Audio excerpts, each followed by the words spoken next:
آج ایک بات ہم لوگ سنتے ہیں، دیکھیے صحیح بخاری میں ایک حدیث ہے 1950 پر 7 نمبر کی یہ روایت ہے۔ سہل بن سعد رضی اللہ تعالیٰ عنہ فرماتے ہیں کہ رسول اللہ صلی اللہ علیہ وسلم نے فرمایا لا یزال الناس بخیر ما عجل الفطرہ، کہ میری امت کے لوگ اس وقت تک خیر پر باقی رہیں گے جب تک وہ افطار میں جلدی کریں گے، افطار کرنے میں جلدی کرتے رہیں گے تو خیر پر رہیں گے۔ جلدی کا مطلب یہ نہیں کہ عصر کے بعد روزہ کھول کے چپ چاپ بیٹھے، نہیں، وہ مطلب نہیں۔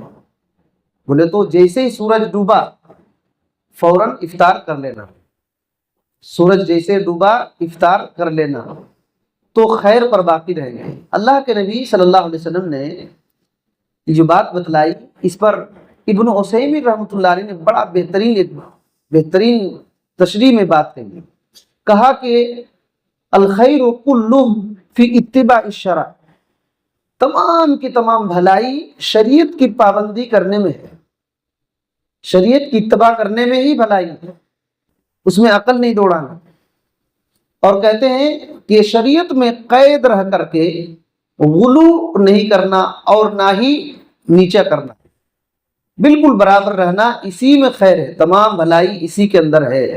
اور کہتے ہیں کہ آپ صلی اللہ علیہ وسلم نے جو کہا کہ لوگ ہمیشہ خیر پر باقی رہیں گے، اس کا یہ مطلب ہے کہ اپنے دین میں صحیح سالم رہیں گے، اپنے دین میں صحیح سالم رہیں گے، ورنہ گڑبڑ ہو جائے گا۔ دین میں صحیح سالم رہیں گے جب تک کہ روزہ کھولنے میں جلدی کریں گے اور شریعت کے حدود میں رہیں گے۔ اور کہتے ہیں کہ جو حدود ہے وہ سورج کا ڈوبنا ہے۔ اللہ تعالیٰ نے قرآن مجید میں یہ کہا، سورۃ البقرہ کی آیت نمبر 180 پر 7 نمبر کی آیت ہے، ثم اتموا الصیام الی اللیل، روزے کو رات تک پورا کرو، روزے کو رات تک پورا کرو۔ تو رات شروع ہی ہوتی ہے سورج ڈوبنے سے، رات شروع جیسے ہوتی ہے، کب؟ سورج ڈوبے تو رات شروع، فوراً ڈوبا افطار کر لینا، انتظار نہیں کرنا کہ 5 منٹ 10 منٹ لیٹ کرتے ہیں، یہ غلط بات ہے۔ اور اس کی وضاحت میں کئی اور باتیں انہوں نے ذکر کیا، کہتے ہیں کہ دیکھیے عبادت میں وقت کی بڑی قدر ہے، عبادت میں وقت کی بڑی قدر ہے۔ اور اسی طریقے سے یہ بات ہے کہ افطار کرنا، جلدی کرنا، یہ خیر میں باقی رہنے کی وجہ اور سبب ہے۔ اس کا الٹا خیر چھن جائے گا، دیر کریں گے تو خیر چھن جائے گا۔ اور اس حدیث سے ایک بات معلوم ہوتی ہے کہ اللہ تعالیٰ کو لوگوں سے اتنا محبت ہے کہ اللہ رب العالمین پریشان نہیں کرنا چاہتا ہے، لوگوں کو پریشان نہیں کرنا چاہتا ہے کہ وہ رات ہو جائے تب روزہ کھولے، نہ، جیسے رات شروع روزہ کھول دے۔ اللہ تعالیٰ لوگوں سے محبت کرتا ہے، اسی وجہ سے شریعت کو آسان بنایا، اسی وجہ سے شریعت کو آسان بنایا۔ اس حدیث میں شیعوں کا رد بھی ہے، اور ان لوگوں کا رد ہے جو لوگ افطار لیٹ سے کرتے ہیں، یہ یہودیوں کا طریقہ ہے، یاد رکھیں، افطار کو بہت لیٹ کرنا یہ یہودیوں کا طریقہ ہے، اور شیعہ اسی پر چلتے ہیں، اور شیعہ سے جس کو اثر آ گیا ہے، متاثر ہو گئے، وہ بھی لیٹ کرتے ہیں۔ آپ لوگوں کو معلوم ہونا چاہیے کہ شیعہ جو ہے مغرب کے بعد بھی روزہ کھولتے ہیں، یا تو بہت لیٹ ہو جاتا ہے تو روزہ کھولتے ہیں۔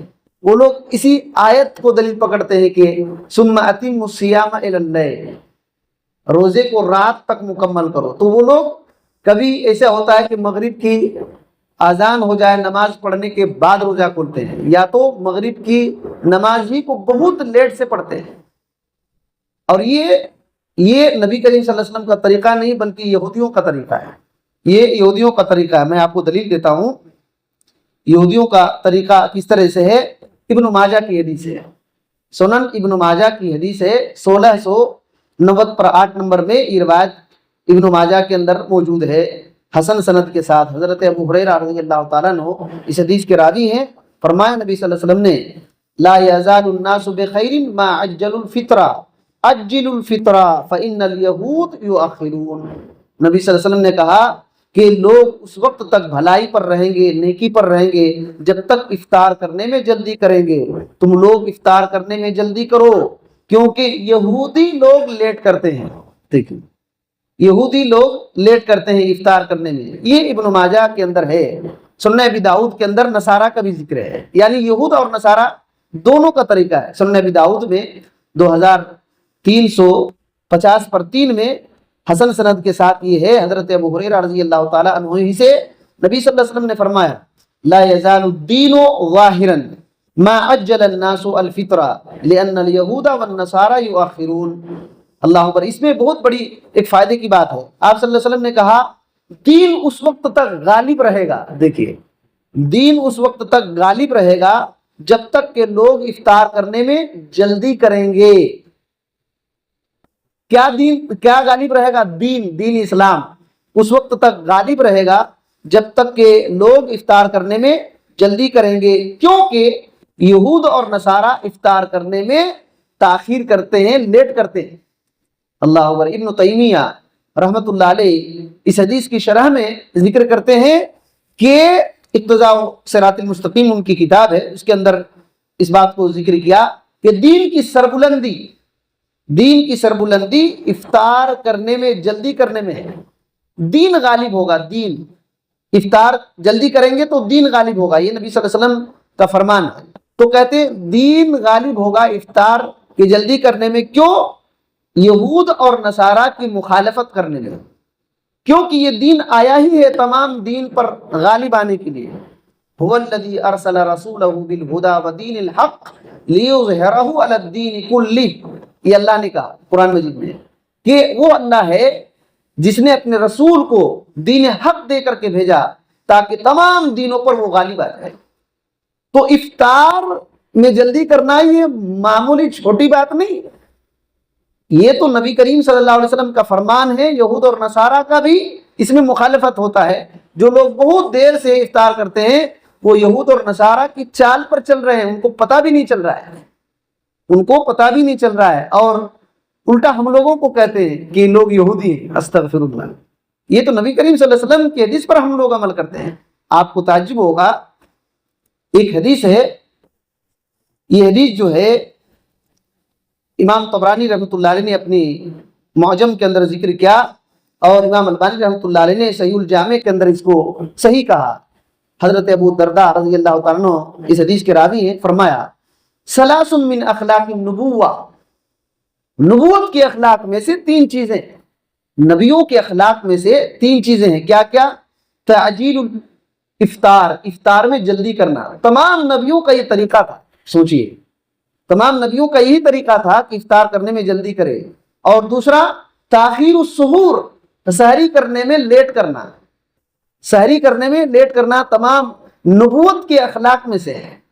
اور تیسری بات وَوَضْعُ الْيَمِينِ عَلَى الشِّمَالِ فِي الصَّلَاةِ، نماز میں اپنے داہنے ہاتھ کو بائیں ہاتھ پر رکھنا، یہ نبوت کے اخلاق میں سے ہے، نبوت کے اخلاق میں سے۔ بلکہ ابن حبان کے اندر یہ صحیح سند کے ساتھ ذکر ہے کہ اللہ کے نبی صلی اللہ علیہ وسلم نے فرمایا ان معاشر الانبیاء، کہ ہم نبیوں کی جماعت امرنا، ہم کو یہ حکم دیا گیا ہے۔ دیکھیے تمام نبیوں کی جماعت کو اللہ نے حکم دیا تھا کس بات کا؟ نعجل افطارنا، کہ ہم اپنے افطار میں جلدی کریں۔ تمام نبیوں کو یہ حکم دیا گیا کہ ہم اپنے افطار میں جلدی کریں، وَنُؤَخِّرَ سُحُورَنَا، اور سحری کو ہم لیٹ سے کریں، یعنی وقت میں، آخری وقت میں۔ اور نَضَعُ أَيْمَانَنَا عَلَى شِمَائِلِنَا، اور اپنے داہنے ہاتھ کو اپنے بائیں ہاتھ پر رکھیں، فی الصلاۃ، نماز میں۔ یہ نبیوں کا طریقہ ہے، دوسرے نبیوں کا بھی طریقہ ہے، محمد رسول اللہ صلی اللہ علیہ وسلم کا بھی طریقہ ہے۔ آپ صلی اللہ علیہ وسلم نے اس کو کرنے کے لیے کہا، اس سے یہودیوں کی مخالفت ہوتی ہے، عیسائیوں کی مخالفت ہوتی ہے، دین غلبہ ہوتا ہے، دین کا غلبہ ہوتا ہے، اور آدمی خیر پر رہے گا، اپنے دین پر جمع رہے گا۔ تو ان باتوں پر ہم کو عمل کرنے کی ضرورت ہے تاکہ ہمارا دین بچا رہے اور دین غالب ہو۔ اور یاد رکھیے اس میں افطار کے بارے میں ہے، افطار کرانے کی بھی بہت فضیلت ہے۔ اللہ کے نبی صلی اللہ علیہ وسلم سے حضرت زید بن خالد الجہنی رضی اللہ تعالیٰ عنہ روایت کرتے ہیں کہ آپ صلی اللہ علیہ وسلم نے فرمایا من فطر صائما، جو آدمی روزے دار کو افطار کرایا تو روزے دار ہی کی طرح اس کو بھی ثواب ہوگا، روزے دار کی طرح اس کو بھی ثواب ہوگا، اور روزے دار کے اجر میں کوئی کمی نہیں ہوگی، روزے دار کے اجر میں کمی نہیں ہوگی۔ بیہقی کی روایت ہے، صحابہ کرام نے کہا اے اللہ کے نبی صلی اللہ علیہ وسلم کس کے پاس اتنا ہے کہ روزے دار کو روزہ افطار کراتے رہیں گے؟ بہت سارے ایسے لوگ ہیں کہ ان کے پاس کچھ بھی نہیں ہے۔ آپ صلی اللہ علیہ وسلم نے کہا کہ اگر ایک گھونٹ پانی بھی پلا دے یا تو کھجور بھی کھلا دے اس کو بھی یہ اجر ہوگا۔ اب سوچیے، اس کو بھی اجر ہوگا۔ تو ایک تو نبی کریم صلی اللہ علیہ وسلم کے بتائے ہوئے طریقے پر ہم کو یہ کرنا، جلدی کا یہ مطلب نہیں ہے کہ وقت سے پہلے افطار کر دے، یہ ہرگز نہیں ہے، اس کا ہرگز مطلب نہیں ہے۔ جیسے ہی سورج ڈوبا افطار کر لینا چاہیے، بہت زیادہ لیٹ نہیں کرنا چاہیے۔ یہ یہودیوں کا طریقہ ہے، عیسائیوں کا طریقہ ہے، اسی پر ابھی شیعہ چل رہے ہیں، اور جو بھی جتنا بھی ہو کسی کو افطار کراتے رہنا چاہیے تاکہ اجر ملتا رہے۔ اللہ تعالیٰ سے دعا ہے کہ اللہ تعالیٰ ہمیں ان سب باتوں کو صحیح سمجھنے کی توفیق دے۔ اللہ تعالیٰ ہمیں سحری، افطار، روزے کے جو اجر اور ثواب ہیں، فضائل ہیں، ہمیں سمیٹنے کی توفیق دے۔ اللہ تعالیٰ ہم کو محرومی سے بچا لے، آمین۔ السلام علیکم ورحمۃ اللہ وبرکاتہ۔